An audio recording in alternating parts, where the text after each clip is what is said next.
All right. So we are recording. If there are any issues with sound, just let us know in the chat function, and we'll try to support that. If you're not hearing me now, I'm not sure how you would know that you were supposed to be hearing me, so I will type it into chat too.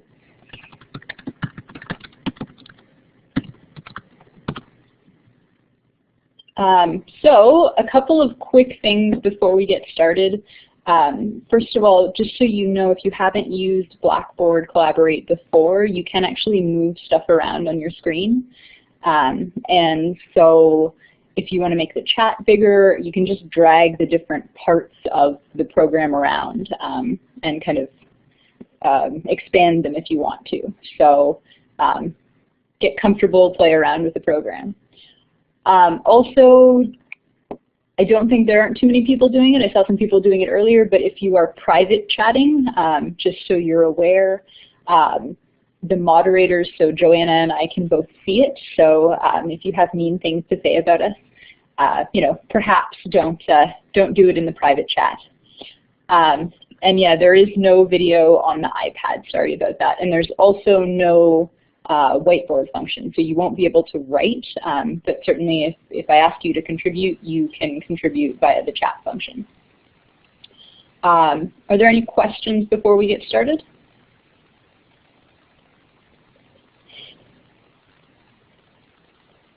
Yeah, sorry about the lack of functionality on the iPad. No sound. Okay, so let's help Aaron out here. If you go to Tools, Audio, and then Audio Setup Wizard, you can usually get sound that way. And yes, the session will be recorded, and at the end there will be a link to it.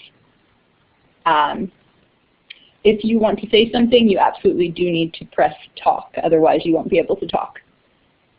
So you won't be able to, no one will be able to hear you, so if you're doing something on your end, it's not going to come across unless you have the talk button hit. All right, so I'm going to do my best to monitor the chat while this is kind of going on, but if you have something really important, a question that really needs to be answered, you can actually raise your hand by clicking on the little hand icon.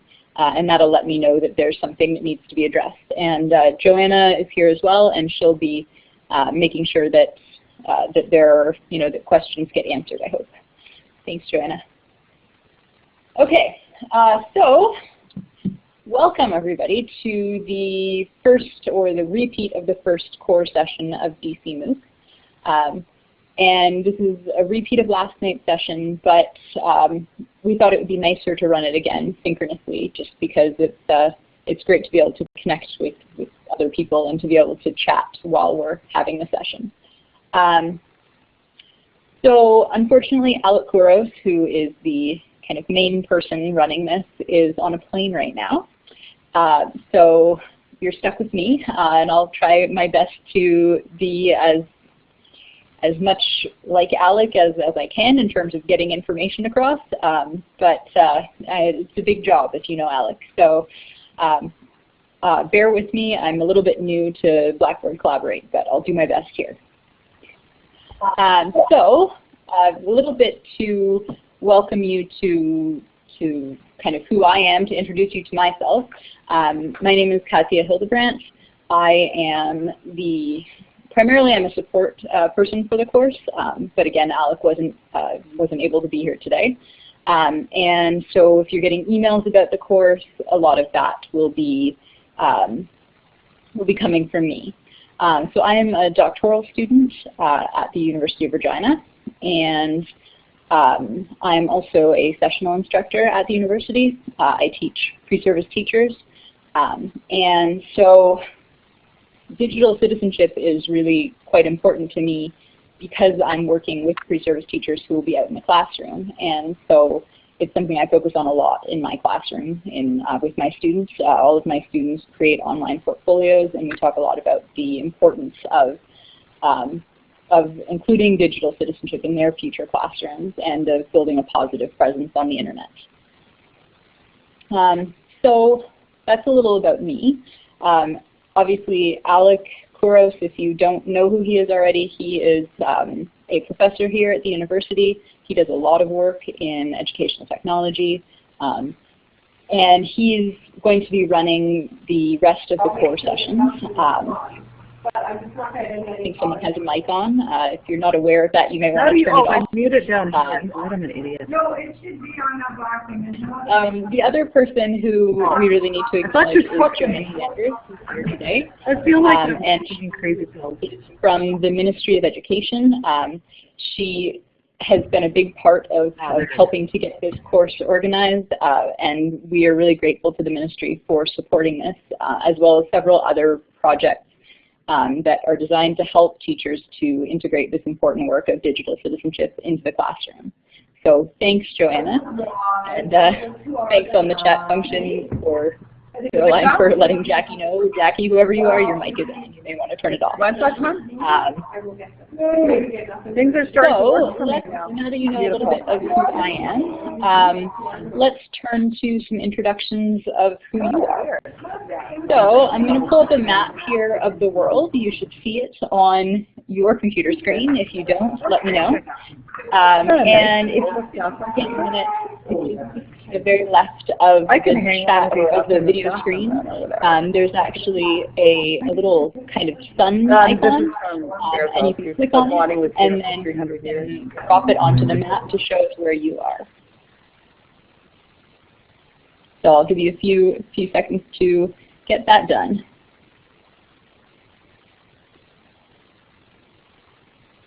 And I know we are, Joanna just told me we are representing 40 different countries here, so that's pretty awesome. So I think we are largely in Saskatchewan, which is what we're seeing here. And thanks to the people who aren't able to participate on the whiteboard, and sorry about that lack of functionality. Oh, we got someone from Asia, very nice, all right. Looking good. So it is really a global experience, and hopefully you'll have the opportunity to connect to people from all over the globe in this course. The happy face is okay too, don't worry about it. So, you know, now that we've got a bit of a sense of where we are in kind of the global perspective, I'm going to pull up a Saskatchewan map because this is a Saskatchewan-based course here, right? So we will be privileging that a little bit. Again, so if you're from Saskatchewan, just let us know where you are. And Sandy, if you want to know how to move the sun, you just need to, I think if you just click on the sun and then kind of click on the little sun icon in that place, you'll be able to put one on the map. Once it's there, it's pretty much there though. So you can really skew our data if you put it in the wrong place. So again, we're kind of all over Saskatchewan.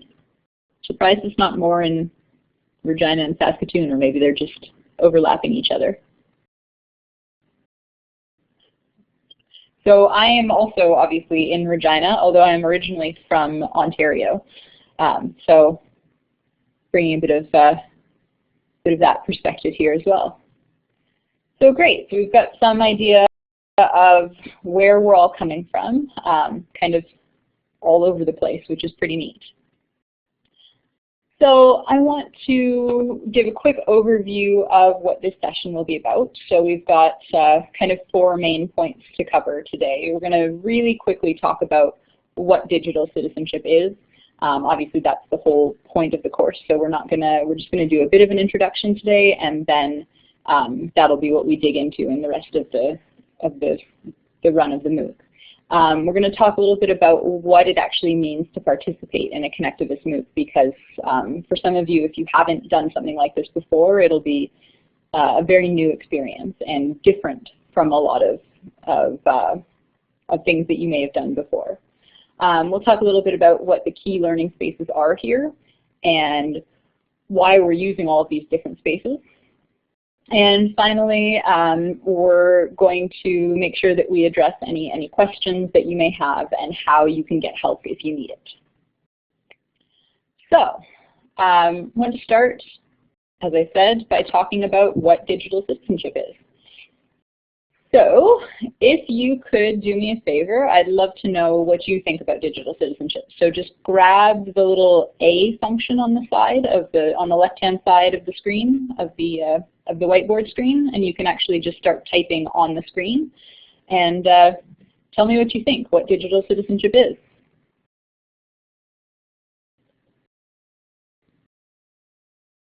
And it's all anonymous, so there's no test on this. We're not judging you.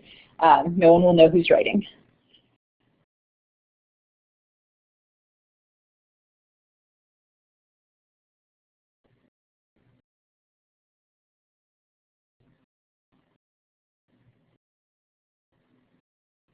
So if you want to type on the board, if you see there's just a little, there's an icon that has an A on it and then some lines. So if you click on that and then you click on the whiteboard, you'll be able to, it'll pull up a little text box and you'll be able to type on there. Does that help, Kathy?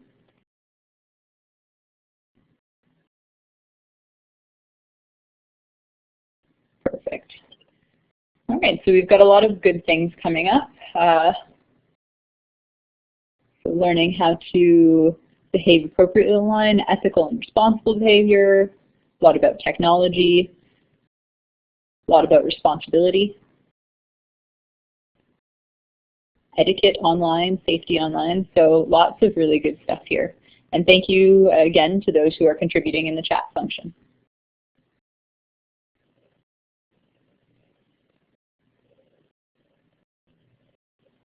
So I think we've got a good sense of some of the basics of digital citizenship. So I wanted to introduce you to two quotes that I think are helpful to understand what digital citizenship really is.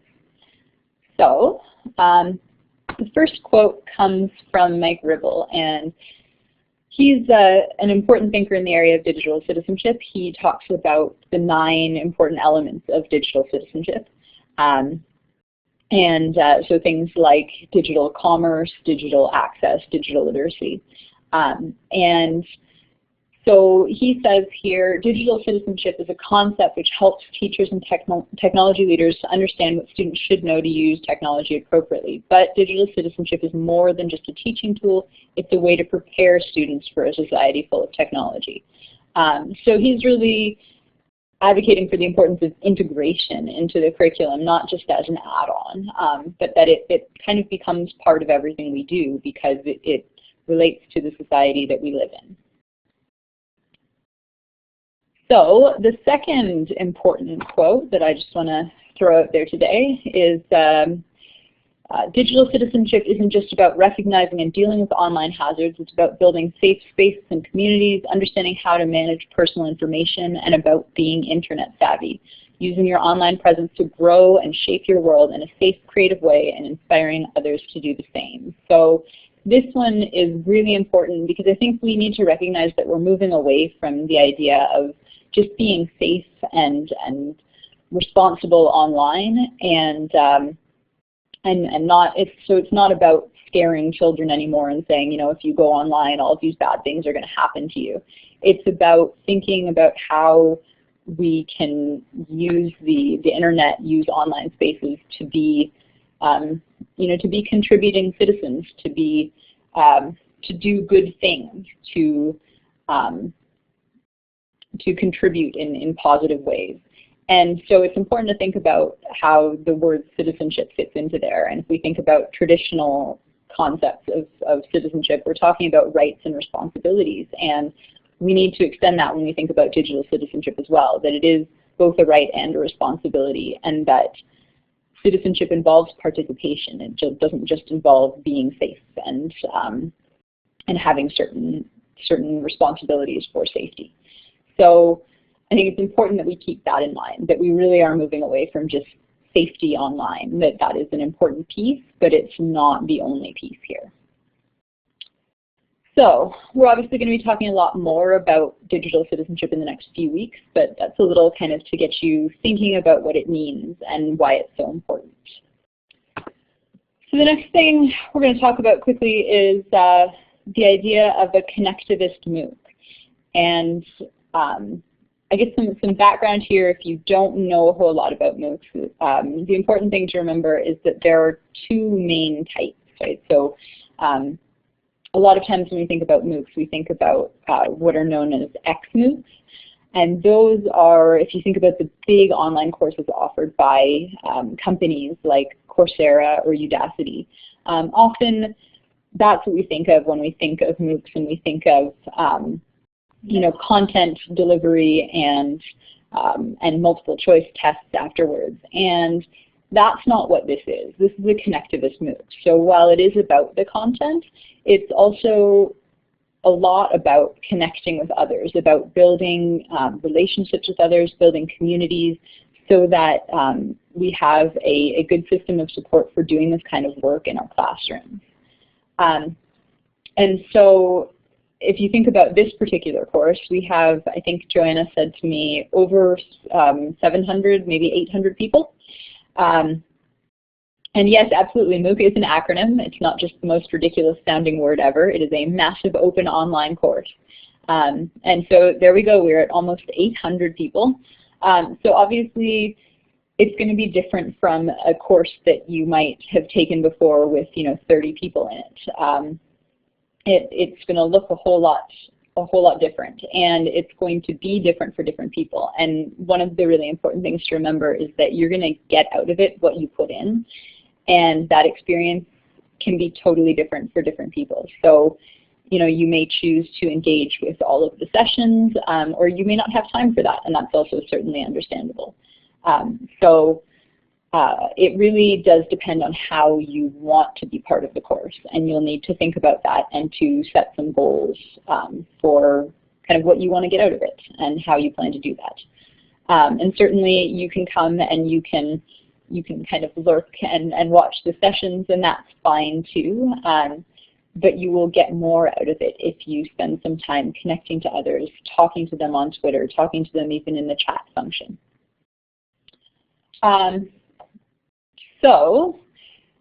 Just a couple of quotes about connectivist MOOCs, just to kind of get you situated. And these come from Dave Cormier, who's at the University of Prince Edward Island. So first one says, CMOOCs, or connectivist MOOCs, are not prescriptive, and participants set their own learning goals and type of engagement. So again, this looks totally different to everybody. This course will be totally different for everybody, and it really depends on how you want to engage in it. And then he says that CMOOCs are discursive communities creating knowledge together. And so that's a really important thing to remember, that it's not just about me or about Alec kind of talking at you, even though that's somewhat what the core sessions will look like, that most of the knowledge that is generated in this course will come from the connections that you make from the discussions that you have together and the resources that you share. So we do depend on you a lot for co-constructing that knowledge. And yeah, so if you want to see slides that have already gone by, I think the best way to do that is to watch the recording. So sorry that there's not kind of a way to do that from your end. So we're going to do some collective video watching. And I'm not going to run it through the SlideShare because it will be a pretty big disaster, I think, if we try to do that, because it runs really slowly. But there is this YouTube video that's, again, by Dave Cormier, and he does a really good job of introducing you to the idea of what a connectivist MOOC looks like. So what I'm going to do is I'm going to drop the link into the chat, and then I'm going to turn off my video for a few minutes. It's 4 minutes and 16 seconds long, so I'm going to turn off my video and just invite you to go and watch that on your own. But we'll all still be connected because we'll know that we're all watching it together. So I'm going to drop this in here. It doesn't like me right now. It doesn't want to copy and paste this. All right. give that a shot again.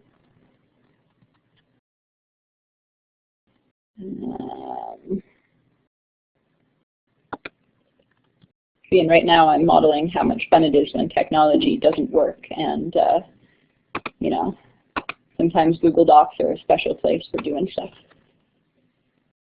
So let's see. There we go. All right, so there's a YouTube video there. I'm going to ask you to take a look at it and to see what you think about what Dave has to say about connectivist MOOCs. So I'm going to turn off my video here for about 4 minutes and 20 seconds or so, and let me know when you're back.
All right, so looks like people are coming back from the video. We'll give people a few more minutes or a few more seconds here because I know there were some people who had some difficulty getting started.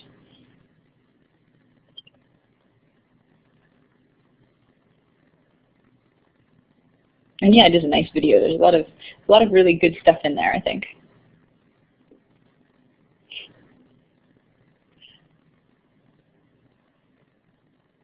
All right, so it looks like quite a few people are back.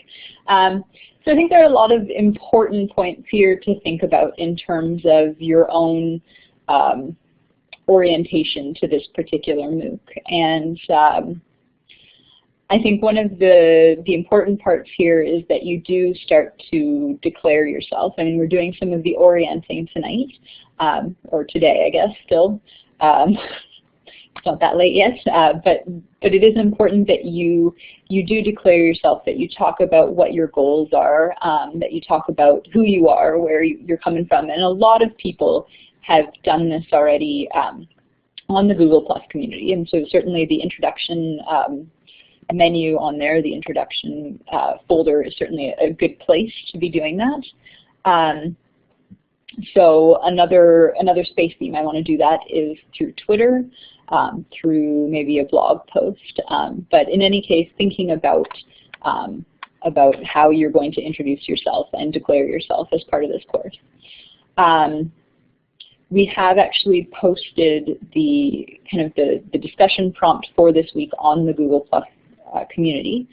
So you should be able to find that under the category of weekly prompts if you haven't found it already. So that's just, it's not required, but it's a suggestion for something you might want to think about, talk about, just to get a discussion started, and something you may want to post on your blog about if you do have a blog.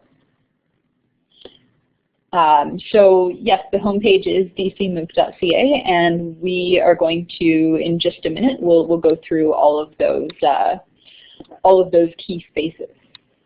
So on that note, there are quite a few key learning spaces that we're using in this course, and the reason is that there are a bunch of different ways that you can communicate, and that you can network, and so it's important that we provide the platform for you to do so in whatever way you feel most comfortable doing.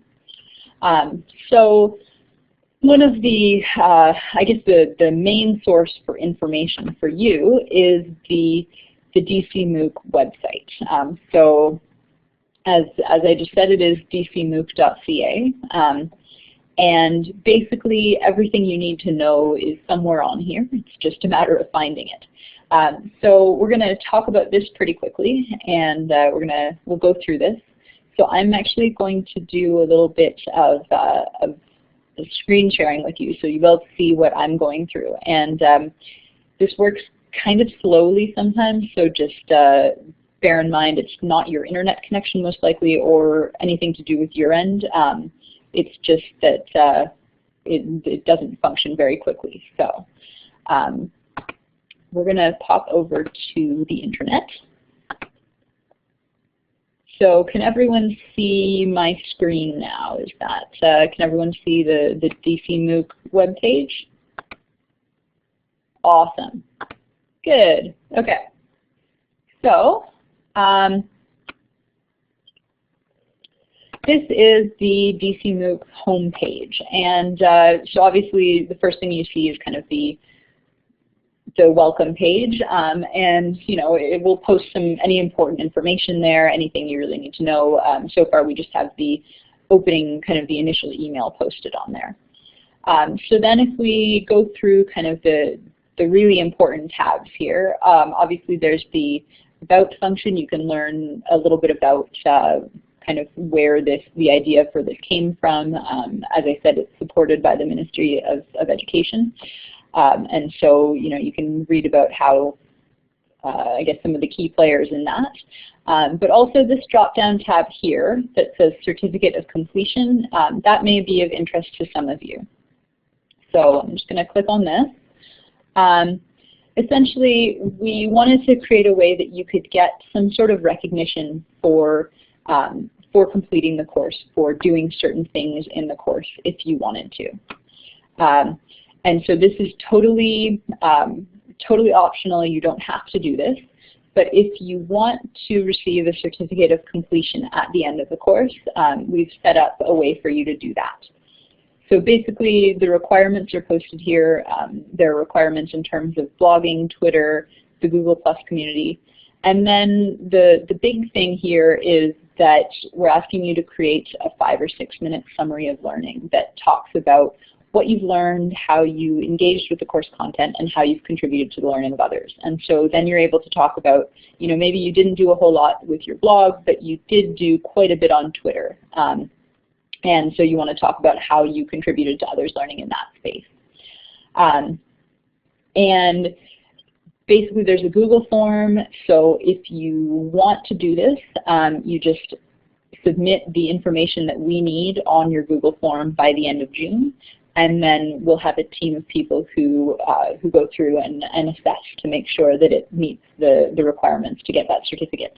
And we've included some grading guidelines just to give you a sense of what we're looking for at each level.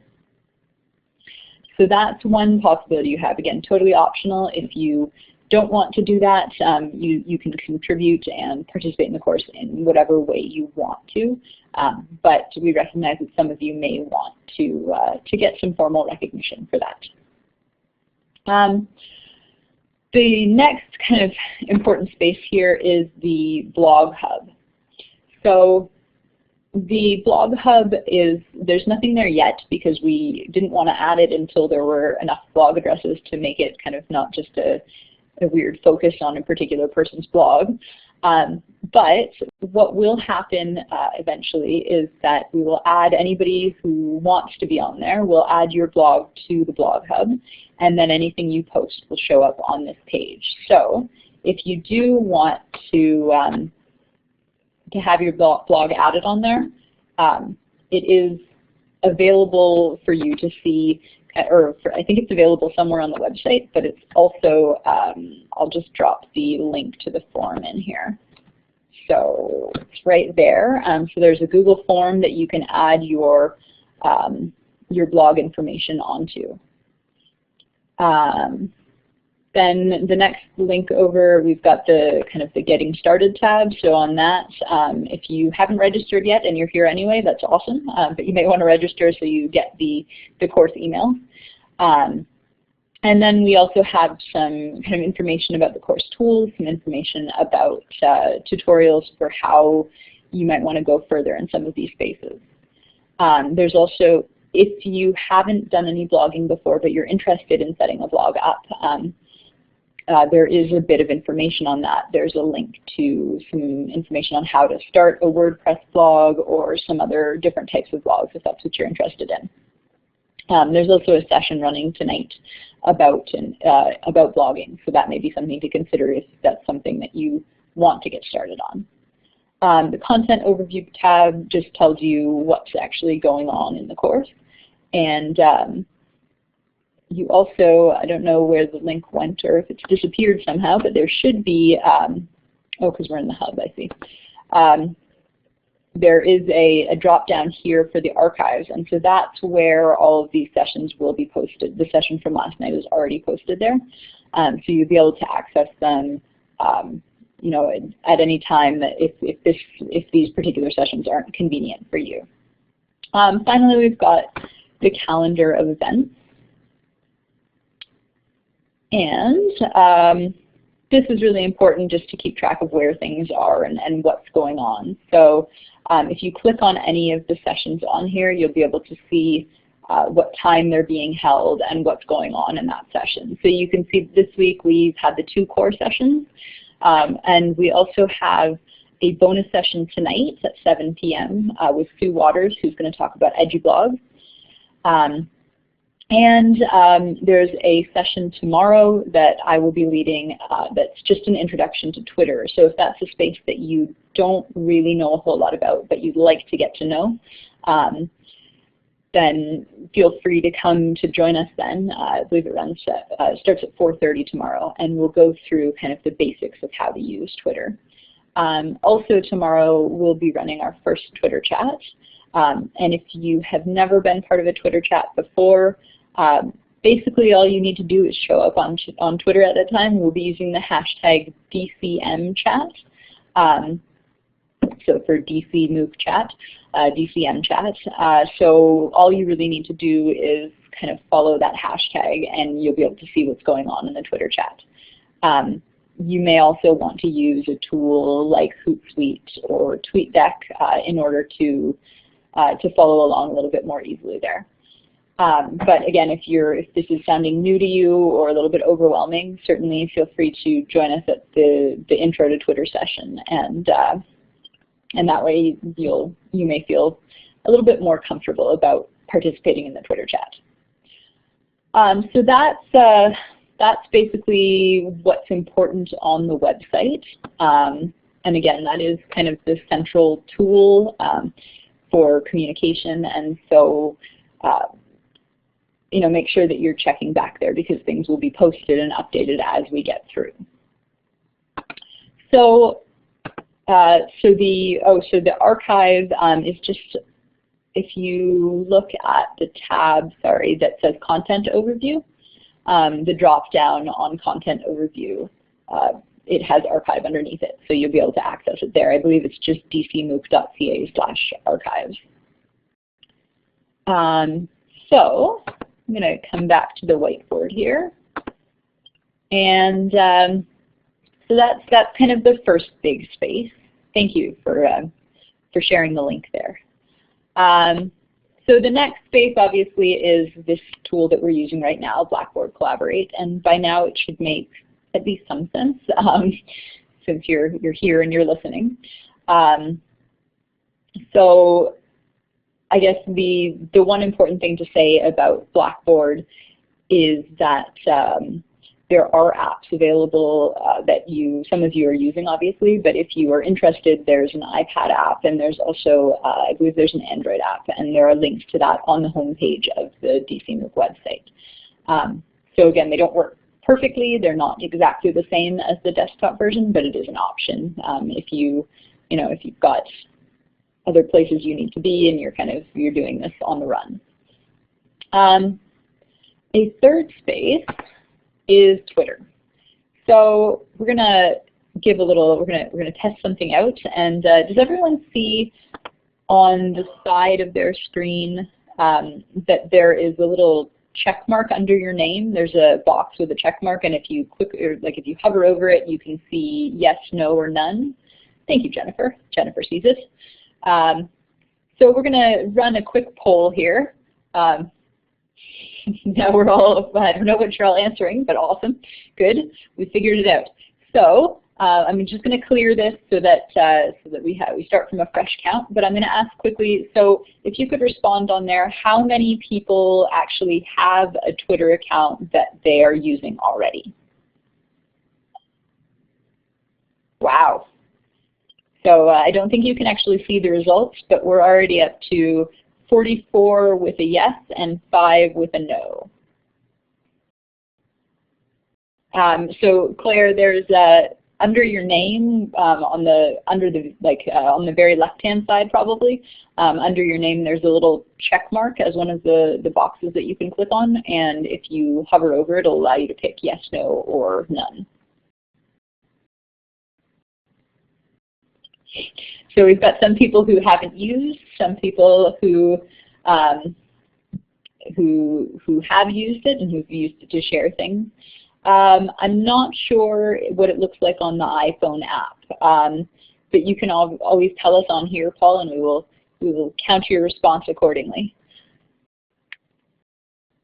So it looks like quite a few people have a Twitter account that they're using. So it's looking like 58 to 11 right now. So that's pretty awesome. there's somebody with their hand raised. Was there someone who needed to grab the microphone and had a question, or is that just an accident? Guess not. If you do have a pressing question, make sure that you make it clear to us so that we can respond, because we don't want things to go unanswered. All right, so it looks like quite a few of us have one, but that some of us maybe have relatively new Twitter accounts. So I'm going to go back over to screen sharing for just a minute, and we'll talk a little bit about some of the important things with Twitter. So if you're already a veteran Twitter user, just bear with us for a moment. And if I miss anything that you think is really important for using Twitter, then certainly jump in and let us know. So we're going to head over to Twitter. So you should be seeing my Twitter screen at this point. Is that a go? Are we able to see the Twitter screen?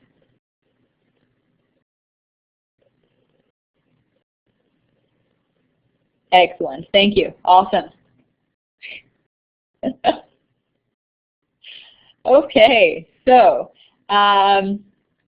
we're going to take a look quickly at Twitter. So I guess this is kind of your Twitter home screen, and the thing to know about Twitter in a nutshell perhaps is that if you don't follow anyone and nobody follows you, it's going to be a really horrible experience. So basically what you want to do if you're new to Twitter, if you're just getting started, is you want to set up a profile page. And you want to make sure that you have a picture on there, because nobody wants to talk to somebody who looks like an egg. And generally the consensus is also that you don't really want to use kind of animal pictures or other things that really have not a whole lot to do with you, just because it's hard to communicate with somebody when you don't know who they are, and it's helpful to have a face to associate with that name.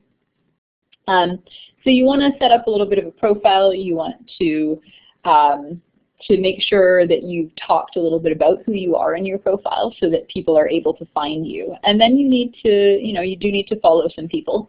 And if you're new to that and you want to learn more about that, certainly the session tomorrow will cover that in more detail. But in terms of this course, the important places basically are, I guess, the DCMOOC hashtag. So if I go up to the search bar and I type in DCMOOC, it's going to pull up all of the tweets that are related to that. So anything that's been tweeted with that particular hashtag. And I may want to click on all just so that I can actually see everything. But so as you can see, there's lots of stuff going on DCMOOC, a whole bunch of people contributing to the hashtag. And so just, if you find articles that you want to share, if you have thoughts about digital citizenship that you want to talk about online, you kind of have a built-in audience right now because a lot of people are following the DCMOOC hashtag. So now's your chance to put things out there and have people respond to them. So all you need to do is attach that hashtag to the end, and it'll show up in this list. But again, if you don't take the egg off of your picture, you may not actually have it. It may not show up on the hashtag search. So that's some incentive to get rid of the egg head. I guess the other important thing is just composing tweets. So if I want to compose a new tweet, I just click on the little thing that I guess looks like a feather, which is somewhat ironic, just because of how far Twitter is removed from the feather pen era of writing. But if I click on that, I can say whatever I want, like enjoying talking about hashtag DCMOOC today. And I can tweet it out, and then again it'll show up on that hashtag. And it's as simple as that to send out a tweet.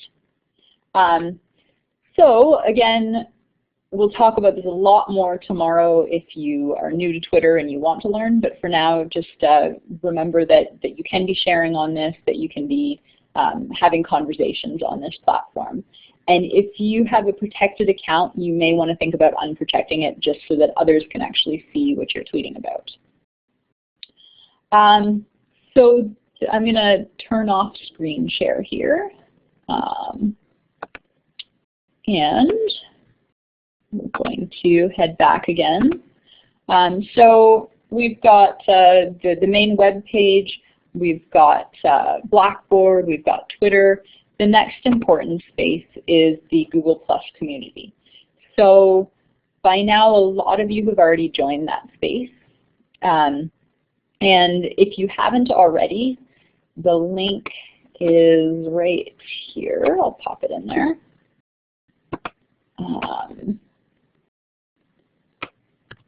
Should work. Let's see. So there's the link to the Google Plus community. You should be able to join. We're pretty good about letting people in. You will have to request to join, but you don't need an invitation or anything.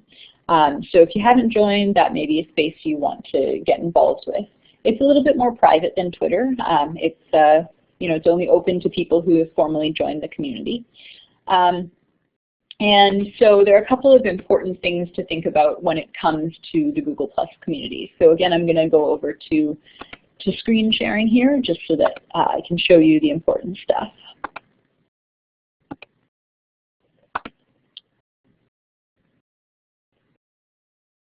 So if I pull up my community, one of the really important things is the notifications on Google+, because once you join, you may have experienced the fun sensation of getting a million little pings when anybody posts anything on this community.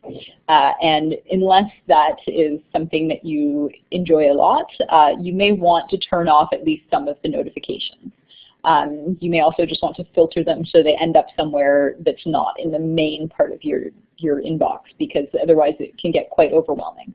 So if you want to turn off the notifications in this space, all you need to do is click where it says, basically where it says notifications, and you can turn notifications off like that. If you want to do it selectively, you can go into your settings, and under the settings part, I can actually decide where I want my notifications going. I can figure out how I want them to get to me, and I can figure out what kinds of notifications I actually want to get. So that's the page that you want to be using for that.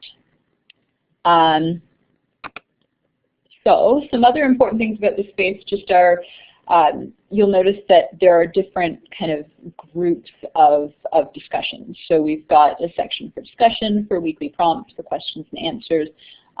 So a lot of you have already introduced yourselves using the discussion category. But when you do go and make a new post, it will ask you to decide where you want to put it out. So you need to pick a category for that. And so, as I said, the weekly prompt for this week, which asks you about your goals for the class, is already posted. And you can find it under the weekly prompts category.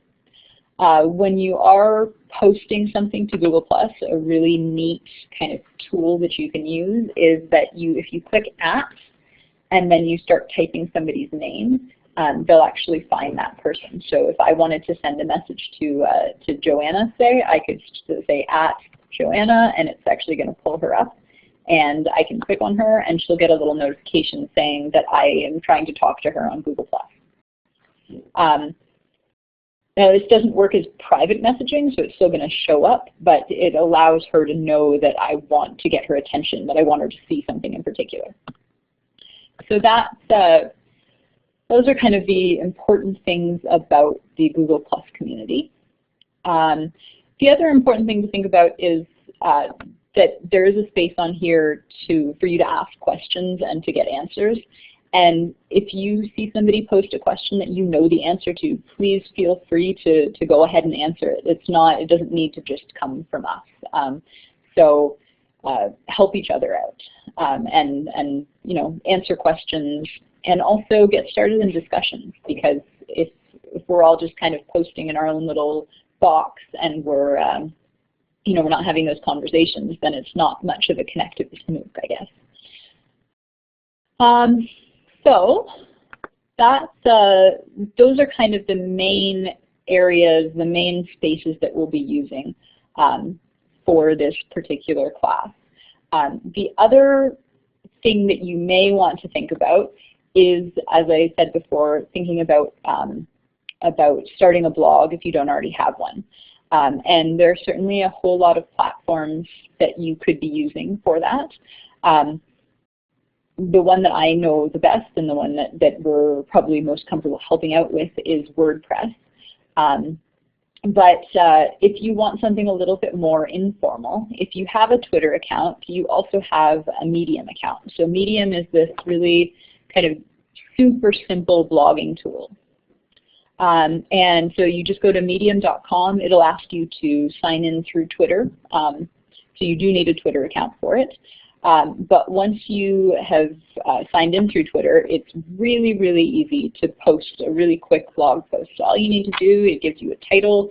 You know, maybe I make my title DCMOOC Week 1. And, you know, I can put a subtitle, and then I can just start writing my story. I'm having a great time in DCMOOC.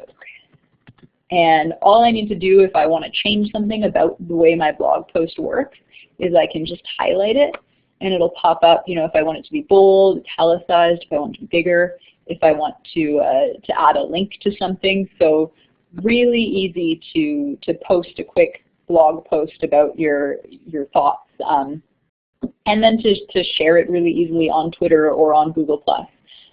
So just a neat tool if you want to get started with blogging but don't want to deal with kind of the complexities of learning a whole new platform. It's a really easy one. And also something that could be used pretty nicely in a classroom.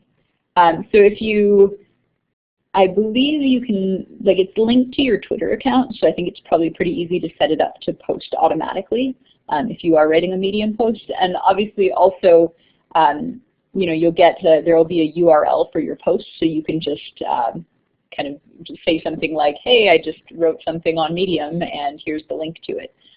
So automatically or kind of manually, there are different ways to do that.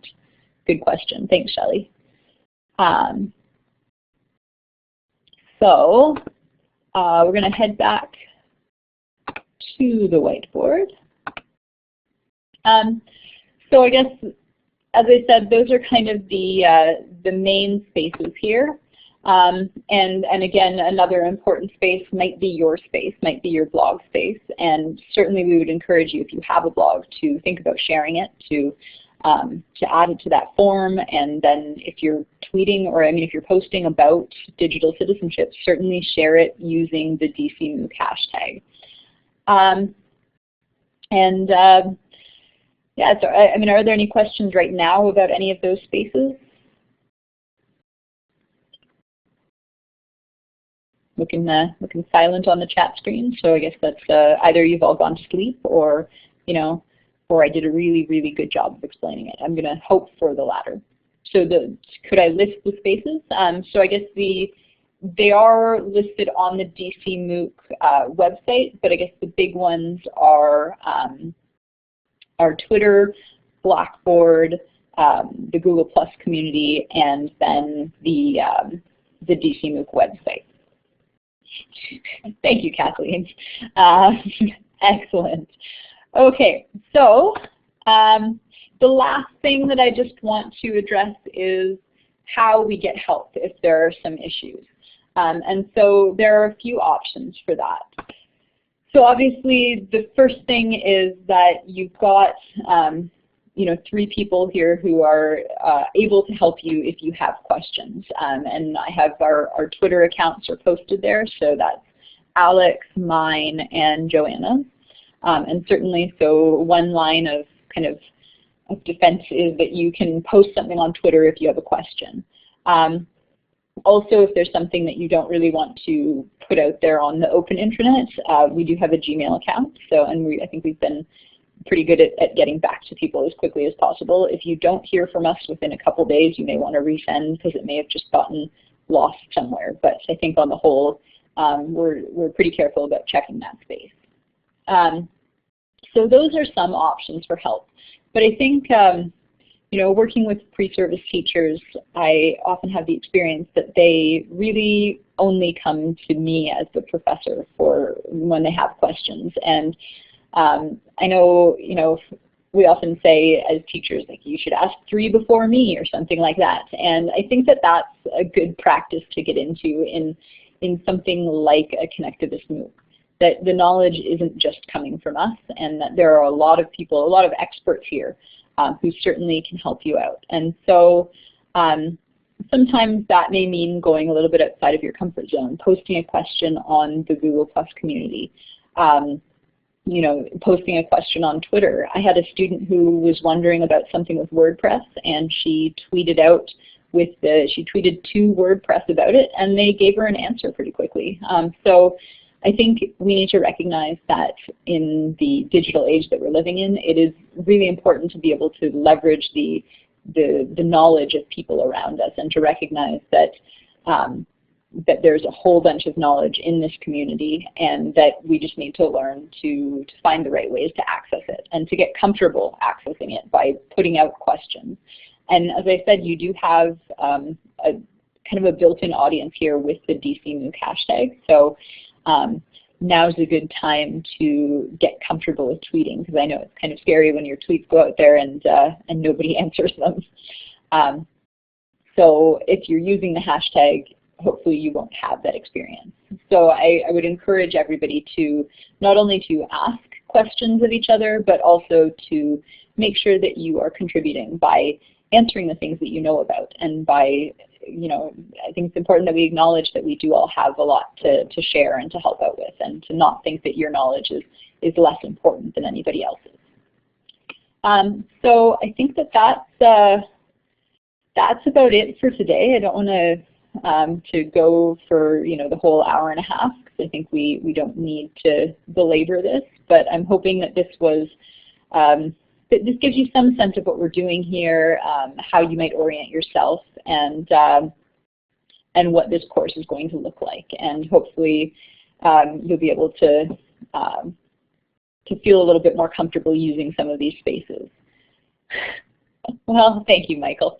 And where do I think is the best place for you to connect? Honestly, I love Twitter. I will talk about that more tomorrow, and so if you're not already using it, I would wholeheartedly advocate that you get started on in that space. I think it's an amazing space for teachers to learn and to connect, and that it provides incredible opportunities for professional development. I guess at this point, just wondering if there are any other questions, things that need answering, anything that we're not clear about. And wow, 5:30 in the morning, that is some commitment. So if there are no other questions, I guess we'll turn off the recording in just a minute.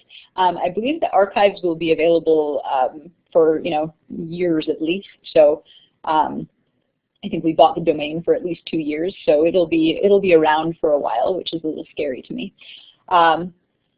But yeah, I would say get connected, get started on talking to each other, and on sharing your thoughts on digital citizenship, and certainly I look forward to hearing about your goals, and to seeing what you post in the Google Plus community, on Twitter, and all of that. And yes, we will actually be, I think, archiving the chat transcript as well. So for now, I guess we will say goodbye, and absolutely we will be here same time, same day next week, as well as on Tuesday night. The blogs will be archived on the Blog Hub, so that's also a space that you'll be able to consult. So I'm going to turn off the recording now. I'll stick around for a few more minutes if there are any questions. But thank you so much for joining us, and for being part of this. And if you just shut down your session, it will log you out. So have a great evening, everybody.